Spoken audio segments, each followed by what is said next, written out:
Thanks for staying with us for our special coverage of winter storming. I'm meteorologist Chris Warren. And I'm meteorologist Liana Brackett. The snow and below average cold, not the only things we're keeping track for you this hour. Much, Chris. And yes, I mean, we have Winter Storm Inga that's working its way across the East Coast from north to south to north.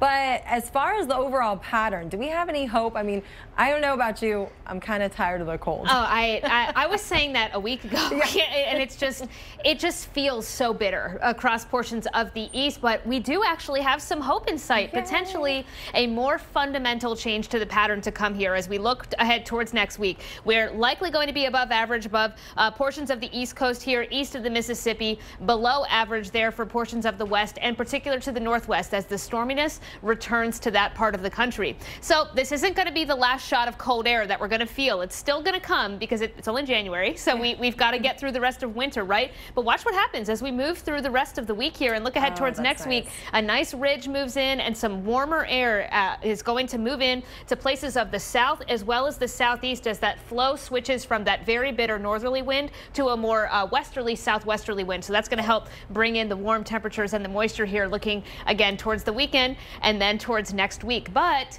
anytime you get those transitions, the atmosphere sets itself up for another storm. So we're going to be watching the next one here potentially move in Sunday into Monday. Oh, man. I mean, you just can't catch a break, really. It's just one after the other. I mean, I know it's winter, but...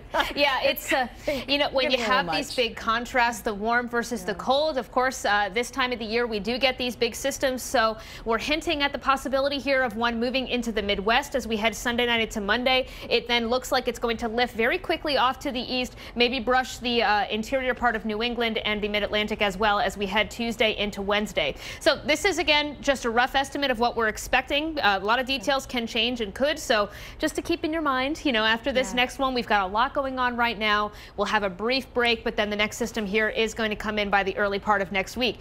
And what's interesting, Liana, it's been so cold. We've had a lot of winter storms, but we're below average in terms of the snowfall here across portions of the Midwest. Oh, wow. So, I mean, you just showed us all the models. Do you have any major concerns as far as the storm system? You know, my major concern today, of course, is the ice across portions of the south and east. It's typical that we get into these patterns with storminess here. Moving ahead, this one looks a little warmer right now, but we'll have to see how things change in time. All right. Thanks so much, Dr. Navarro. And stay